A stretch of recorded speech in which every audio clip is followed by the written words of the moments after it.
Okay, we're going to start, everyone. We really have a lot of experience on this call today, and it really is an opportunity for you to interact and to ask questions. I'm going to be looking at the chat, and feel free to just, take yourself off of mute and ask a question whenever you have it. You don't have to wait till the end. Just a quick introduction for everyone on this webinar today. Katie Stark is the operations manager at Answer in Green Bay, Wisconsin. She has been with Answer since 2002 and has been the operations manager since 2009. Katie loves helping people in this business and ensuring her company provides exceptional customer service on every call. Tarika Richardson is an agent from the Answer Baton Rouge office. She has over 20 years of customer service call center experience. She's been with Answer for 5 years and has received 2 awards of excellence for her performance on calls. Kristen Florick is in the Answer Oregon office. She originally started with MTM Communications back in 2008, and then it transitioned to Answer in October 2018. She's a supervisor, dispatcher, on-call coordinator in the Oregon office, and very much loves working with the Answer company. Gloria Tone is the employee experience advisor at Intercon Messaging in Drayton Valley, Alberta, where she has been inspiring people for over 19 years. And Kathy Stout is an agent with Intercon. She's been there for 17 years, and she really enjoys the people she gets to connect with daily. She brings a wealth of experience to our webinar, and I hand this over to Katie. Great. Well, today we're really going to focus on the difficult callers that we all get in this business. And some are really hard to deal with, some not so much. We're going to run through more scenarios, specific scenarios. So everybody, whether you're new, whether you've been there forever, you've probably ran into a lot of these before, and we are here to give you tips on how to handle them, not to let them get you down. Like, how can you deal with difficult people? So hopefully the scenarios that we are running through today will help give you some pointers on how to handle them. The big thing is that we are the caller's advocate. We're here to help them. We let them vent, we apologize, we let them know how we can help them. Again, today we're going to run through some very specific scenarios with our 3 experts who in total have over 36 years of combined experience dealing with the customers, how they handle these situations, and tips on to follow. We'll ask some questions to everyone at the end, and just let us know throughout if you have anything you'd like to add in. So Gloria is going to ask the first question. Gloria, do you want to get started? Absolutely. So I'm going to ask Kathy. Kathy, you have a fundraiser customer. A caller calls that called last hour and donated $10 per month for 12 months. It was entered incorrectly and the whole $120 came out at once, causing their bank account to overdraft, and they are really upset. How would you handle this? I would apologize for the mistake and tell her that I will process the call, that this was processed wrong, and have them reimburse her of the money and take the information I can. Pardon me? About the pause. I'm sorry. I don't. And I would just process the call, that it was done by mistake, and apologize for our mistake, and let her know that I'll get it corrected as soon as we possibly can.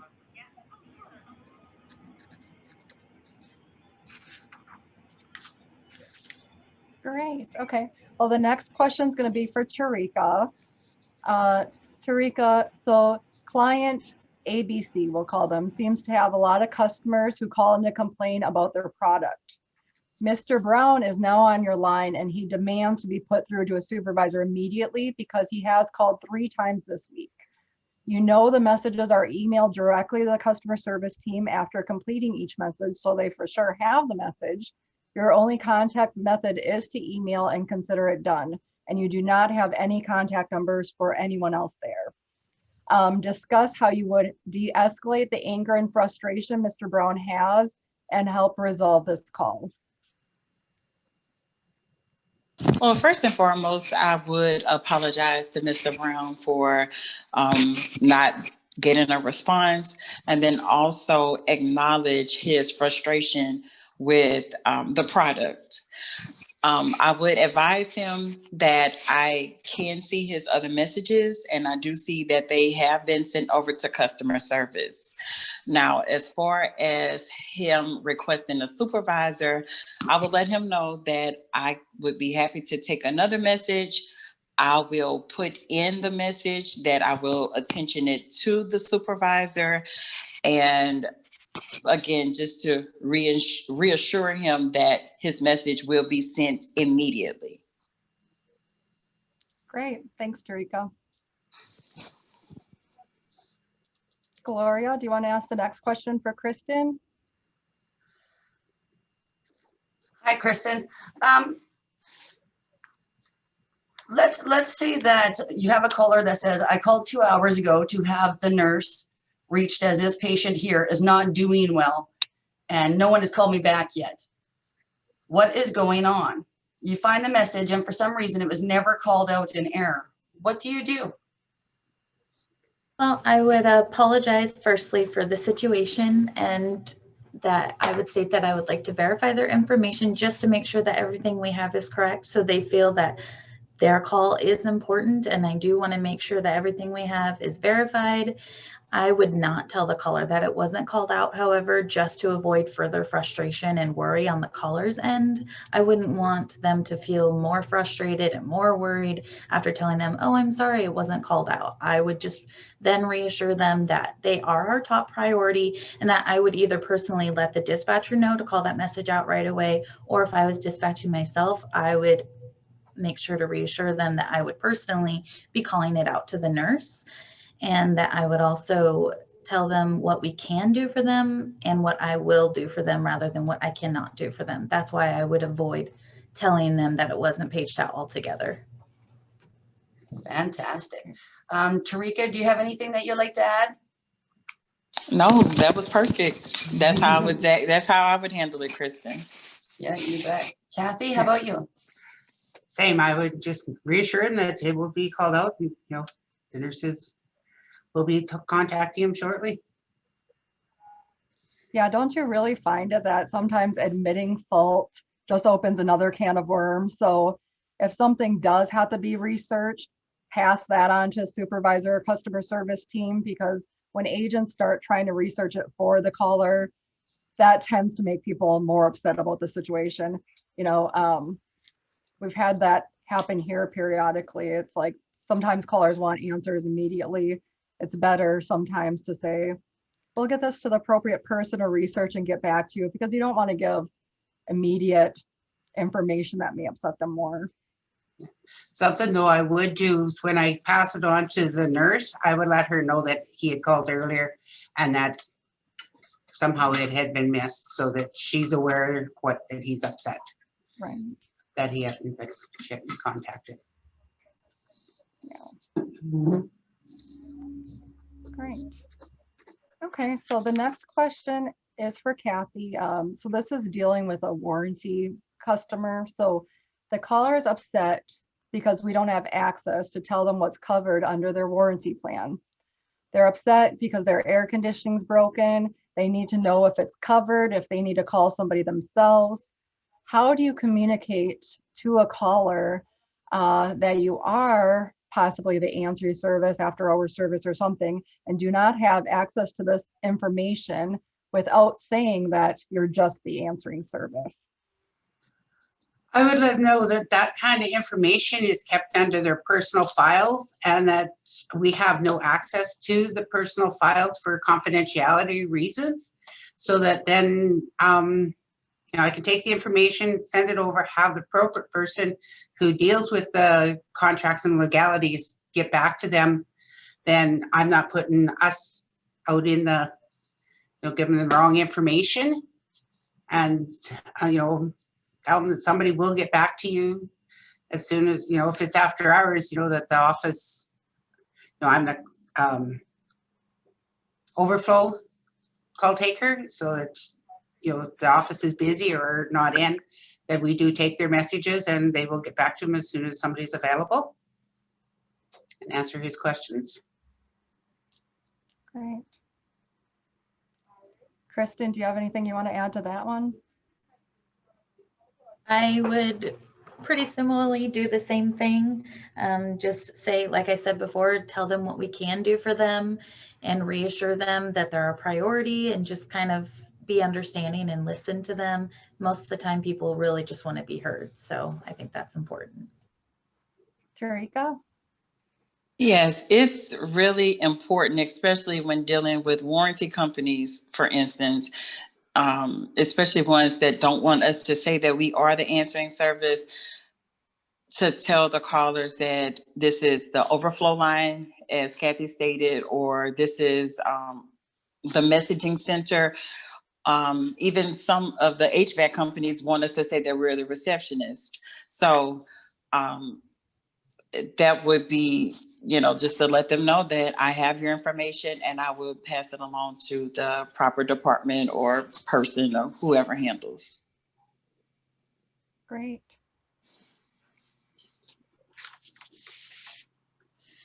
I've got a question for Tarika. So with this scenario, Tarika, it's what do you do if an account takes no routine calls? Caller is calling to schedule and says that they cannot call back later. So there's no routine type of calls, or even if you get prank callers, rude or aggressive solicitation callers, how do you deal with that? That's a really good one, especially when it comes down to routines. A lot of callers, they don't understand, well, if you're the answering service, then what are you here for if you cannot take an office message? So usually my response to that is, let's say if they're calling the doctor's office, I'll say, Dr. So-and-so prefers that their patients call back during their normal office hours. I will even go as far as to see if they even have a website. And sometimes with routines, especially if you have someone who is upset, who say, I cannot call back during office hours. I work during their office hours. I need to schedule an appointment. What do I do? Sometimes it takes just going that extra step just to see if they have an email address that maybe they can send their request over to, or even if they have a website. So usually what I do, I'll just go through the info pages to see if there is a website for that particular company. And I'll say, hey, why don't you try, here's the website, go to the website. There's a section that says, contact us, fill out a form, and that would be your way of communicating to the office. So that's how I usually deal with those. But if you have someone, prank callers, a lot of times, if you don't entertain them or even engage in what they're saying, they will stop calling. If you even have someone who they're aggressive or even rude, if they're using profanity, I'll say, you are please keep in mind that you are on a recorded line. And a lot of times that'll go ahead and help them diffuse the situation. But if they know that they're being recorded, and if you have to go as far as saying that you have to get it over to the authorities or to the police, then that'll usually stop them. Yeah, that's fantastic, Tarika. That's great advice.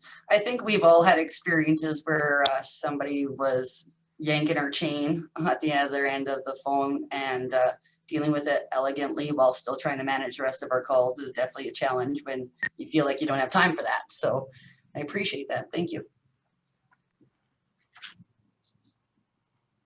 Yeah, and it's definitely important to let the supervisors know if you are getting a prank call, because a lot of times we can potentially block a phone number. We often have to ask the customer for approval, but if it is a genuine prank caller and he keeps calling all night versus getting bothered with it every 2 minutes for the next 5 hours, definitely ask somebody if there is a way that it can be blocked, because often if we have the caller ID, we can do that.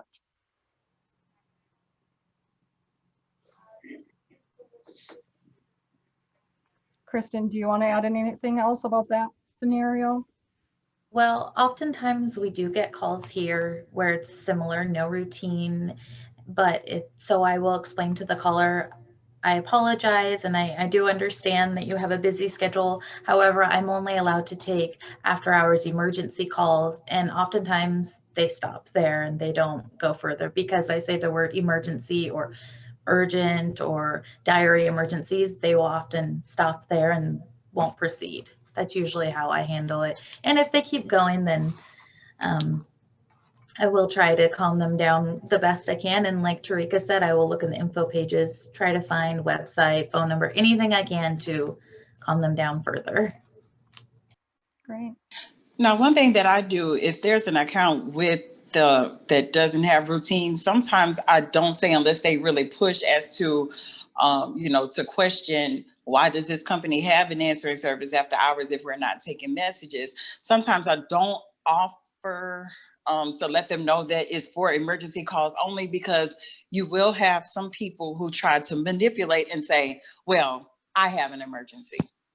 Mhm. And so sometimes I don't like to offer that and just let them go ahead and say, well, I really need to speak to someone, or this is an emergency, instead of putting it in their mind to say, well, yes, because of course, everyone who's calling in thinks that their issue is urgent, and, whatever company they're calling should be there to answer their call, no matter what time of day, no matter what day. It could be Christmas, and they expect that the company that they're calling is there to answer their question. So that was the only thing that I would say, Kristen, that I don't do, is to let them know up front that this is what we do, that they're there just for emergency calls only, unless they push and they ask, and then I'll go ahead and let them know.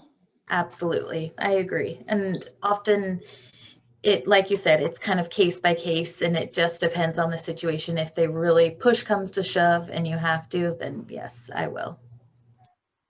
And a lot of accounts say also, like, we can try to reach the on-call if they're irate. Like if someone does keep calling and they really are irate, often, being a dispatcher, you could say, I'm really sorry to bother you with this. I know it's not the normal situation, but this person keeps calling.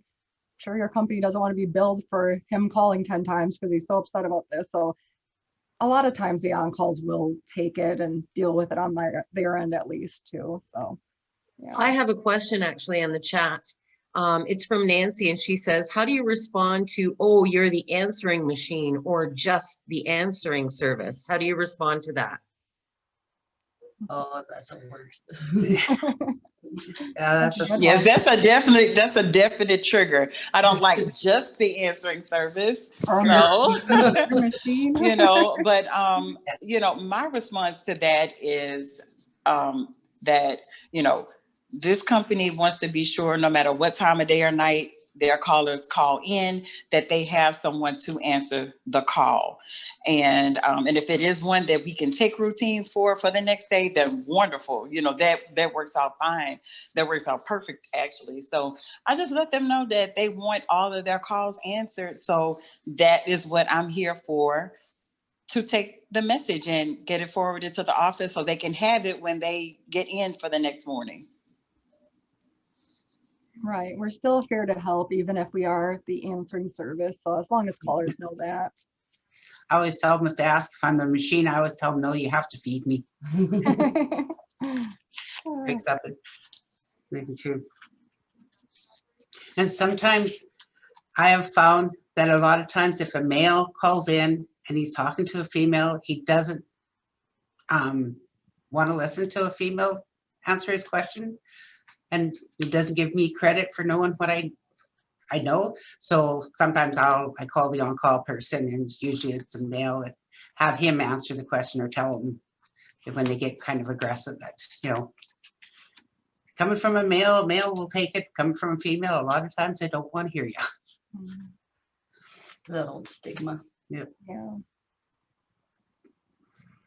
Great. Okay, so let's see, where are we at now? So the HVAC customer. So Kristen, directed to you. So on a HVAC account. So a customer calls over the weekend numerous times. They have no heat. Here in Wisconsin, it's really cold right now, right? So everybody's calling because of no heat. You've tried contacting the on-call numerous times. We can't reach them. After trying other contacts, you still couldn't reach anybody. What do you do? Can you save this customer caller for our customer? How do you deal with something like that?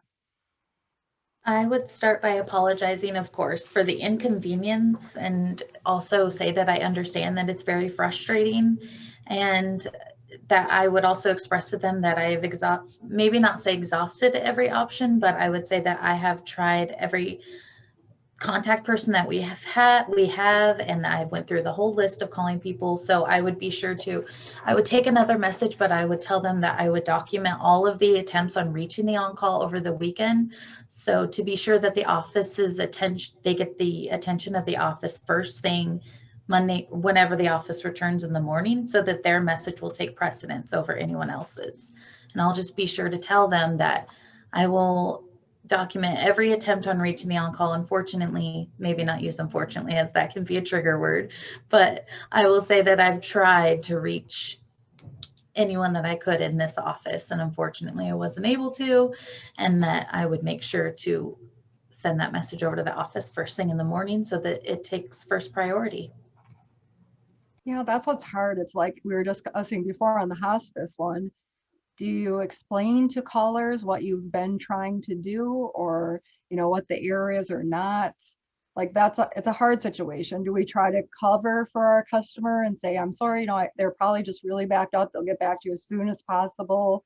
But then, like Tarika said yesterday in the prep, that might cause them to keep calling. So do we want to try to handle it so they don't keep calling? Or I don't know, Kathy, what would you do? Well, I usually tell them that I will keep calling until I reach somebody for them. So I call every so many minutes or that till we can get somebody to get back to them. And, I usually half an hour or 15 minutes, depending on their protocol, keep calling until we do get somebody in that way. If you tell them that you're going to keep calling, quite often they don't keep calling back in. Right. What about you, Tarika? Just the same as the other lady said, I would handle it the same way. But sometimes with callers like those, they have a tendency to be repeat callers. And I even have some will ask, well, if I haven't heard from anyone, and how long if it's been after a certain amount of time has passed, how long would you say I should call back? And, then at that time is when they try to put the responsibility on you, and then they get your name to try to, and they will say, well, I talked to Tarika. Tarika said for me to call back in 30 minutes if I hadn't heard from anyone.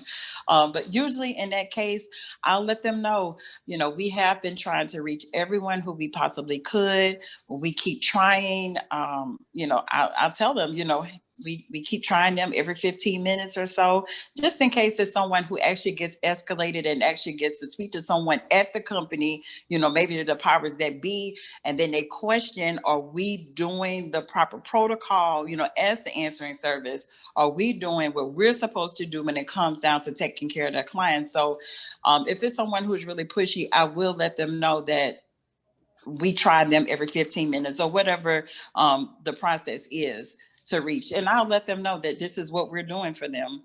And hopefully that'll stop them from calling in. And hopefully on Monday, when we speak to the office, we can get updated reach information protocols on that, because that seems to be an every Monday thing in the customer service side of it is, okay, we couldn't reach these on calls over the weekends. We need to call these offices and find out backups, or so the following weekend comes and we're not in the same boat.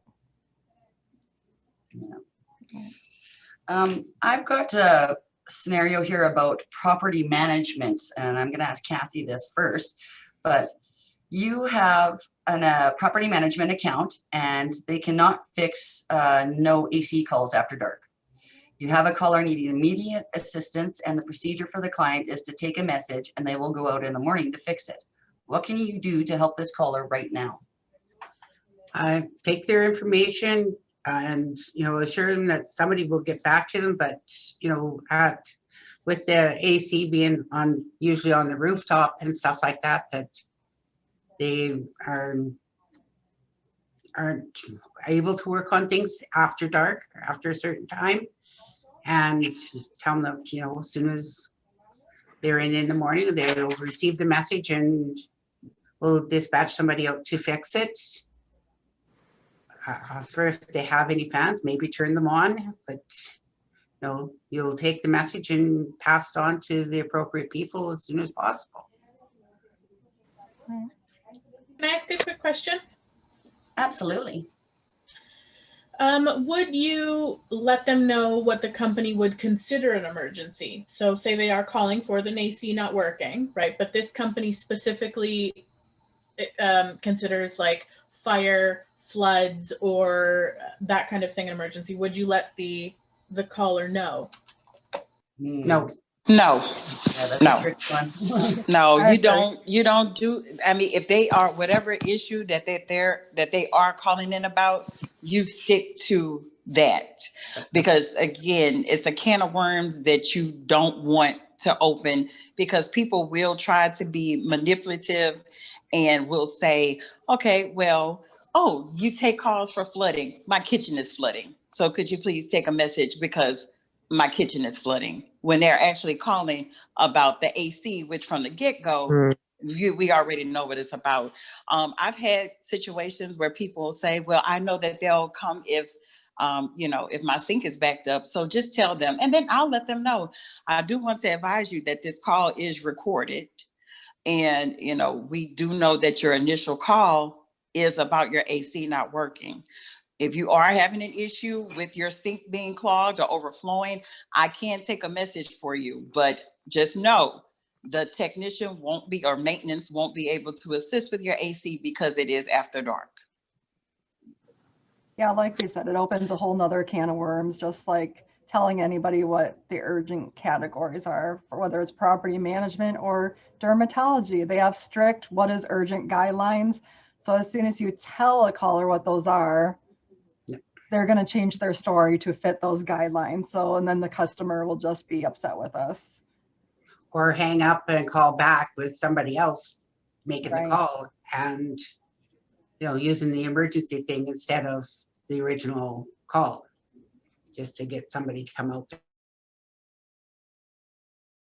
Mhm. So we're talking a lot about how clients are upset. Now, what if the on-call is upset with us? Say they're misunderstanding a situation. How can we diffuse that?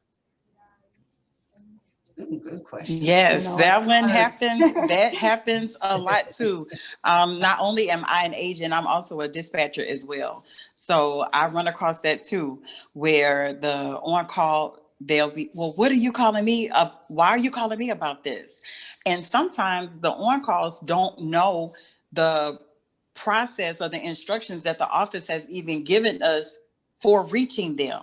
So I will let them know at that time, well, according to your company's protocol that they've given to us, this is what we reached the on-call for. And, at that time, then they'll say, well, I'll go ahead and take it, but I need to contact my boss. So, I mean, that's how I normally handle that. Yeah, and I like agree. these HVAC techs on the weekends, on-call nurses, sometimes we're calling them back to back to back, right? So they're really stressed out and getting frustrated. So if we contact them with something that they don't think that they should get, I mean, they can definitely get frustrated with us. And I mean, it's almost like dealing with a caller like, I'm so sorry to bother you again about this one, but at least the on-calls we sort of build a relationship with. If you're a dispatcher, because you've talked to the same one sometimes numerous times, especially these hospice nurses on a Saturday, they're the same ones that are on call a lot of Saturdays. You talk to them over and over again. So at least with on-calls and customers, you can sort of build a relationship with them because you are talking to them. And it's nice to build that relationship with customers because then they usually won't be as frustrated with you because, oh, Katie, it's just you calling again. What do you have for me now? So it's nice to sort of have a friendship with these on-call, techs and nurses because they do get less frustrated with you once they know you.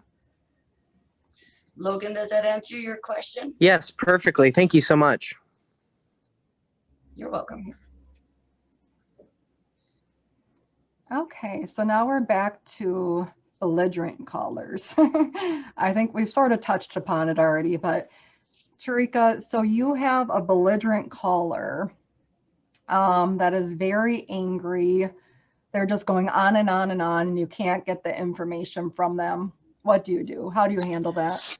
Oh, those are it. Those are the hardest ones for me, because when you naturally, us as humans, we want to react to whatever someone is giving to us. But I try to just remove just myself from the situation and think, okay, this person is calling because they're really upset. Most of the times when they're calling in and they're belligerent and that angry, that means that they have called in numerous times, because most people won't be triggered by just one incident. With those callers, sometimes you just have to give them a chance to vent and just get it out. And whenever you are able to get that, they take that breath. When I listen for the breath, and when they take a pause, that's when I jump in, to acknowledge, hi, Mr. Smith, I'm sorry that you've been having to call numerous times. This is what I can do for you. Sometimes you'll even have some that cut off, and I will, as respectfully as I possibly can, to say, Mr. Smith, I want to help you, but I need you to afford me the opportunity to help you. So could you please give me the same respect that I've given you? I've allowed you to speak. Could you please give me that same respect, so that way we can get your information taken and I can get it forwarded over to whomever needs to, who can assist you. Okay. Kristen, do you want to add to that one? I agree. I've had a lot of situations where that's happened, and sometimes they don't want to hear you. They don't want to listen to what you're saying. So like Tarika said, sometimes you kind of just need to let them talk, vent, and hear what they need to say. They need to be heard. Sometimes after that, and you explain what you can do for them rather than what you can't, because they do not want to hear what you cannot do for them, especially after being so frustrated. They just really want to vent at first. And then when I can tell them what I can offer to help, I try to be positive, and I try, you can't let it get to you, because they can hear that in your voice too. And then they'll react to that. So just try to stay positive the best that you can. Kathy, anything you want to add to that? If both your cousins swearing at me, I tend to ask them to please refrain from that it's not going to get either of us any results. If you give me the information I need, I will do what I can to get somebody on the phone to help you with the situation. But I really don't appreciate to be sworn at. I'm not the cause of the issue. And to let me help them by helping me get the information and giving me the information. Yeah, and I mean, if they're really belligerent, sorry, Gloria, I mean, we give a couple warnings. We might have to disconnect, but we always train, don't disconnect immediately. Give them a couple of warnings, advise them that you're here to help them. You're trying to get their information. After you give a couple warnings, we sometimes do have to disconnect. But usually if you let them vent and, they just don't want to be interrupted, let them say their piece. Don't try to interrupt. If they are going on and on for 5 minutes, you might have to jump in at some point, like Tarika said, when they have a pause or something. You don't want to spend 5 minutes on a call where you don't even hear their name yet. So it's hard, but you just have to try to jump in there when you can. One good tool that I've had in my toolbox, and it's kind of de-escalated most situations where people are that upset, for me personally, is I always paraphrase what they're saying back to me so I could get the gist of it, because then that allows them to say, okay, you hear what I'm saying. And after they vent and I paraphrase, I get really crystal clear on what the actual issue is. Then I start the process of getting the information. But just giving them that moment to hear back, I understand they're upset and this is why, allows that clarification. And it's taking the air out of the sails every single time. Yeah, that's a good point. Yeah. So we have a few more questions. Is there any more questions that anybody would like to talk about in regards to any of these scenarios?